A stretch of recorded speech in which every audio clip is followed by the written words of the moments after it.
네, 이제 내일이면 역사적 한일 정상회담이 열리게 되는데요. 이번 회담을 계기로 두 정상은 물론 고위급 민간 교류가 더욱 활성화할지도 관심입니다. 25년 전 김대중 오부치 선언을 계기로 한일 관계가 급속히 개선됐던 역사적 사례를 다시 볼 수 있을지 주목됩니다. 정다혜 기자입니다. 1998년 10월 8일 일본 도쿄 영빈관.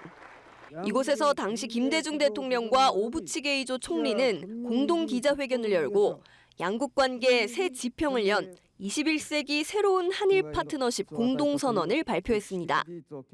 공동선언과 함께 채택된 부속 문서에는 5개 분야 43개 항목의 행동계획이 포함되어 있습니다. 정상회담 연 1회 이상 실시, 민관 투자 촉진 협의회 개최, 청소년 교류 확대 등의 내용이 담겼습니다. 공동선언이 당시 김대중 정부의 대일 외교 기본 방향을 제시한 거라면 부속선은 경제와 인적, 문화 교류에 방점을 둔 구체적인 액션 플랜인 셈입니다. 이 선언 이후 한일 간 교류 협력 사례는 크게 늘었습니다. 양국 정상이 수시로 상대국을 오가며 격식에 구애받지 않는 실무 회담을 하는 셔틀 외교도 본격화했습니다. 그러다 2011년 12월 당시 이명박 대통령의 일본 방문을 마지막으로 셔틀 외교는 중단됐습니다.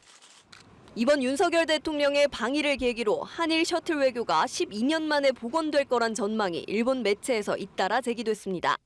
니혼게이자이 신문은 한일 정상이 공동 기자회견을 열어 셔틀 외교의 재개를 확인한다고 보도했고, 아사히 신문도 양국 정상이 셔틀 외교 재개에 일치할 전망이라고 전했습니다. 우리 정부도 기대감을 나타냈습니다.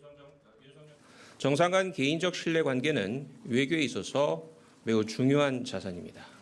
윤 대통령과 기시다 총리 간의 신뢰 구축은 앞으로 양국 국민 간 친선과 교류에도 긍정적 영향을 미칠 것으로 기대합니다.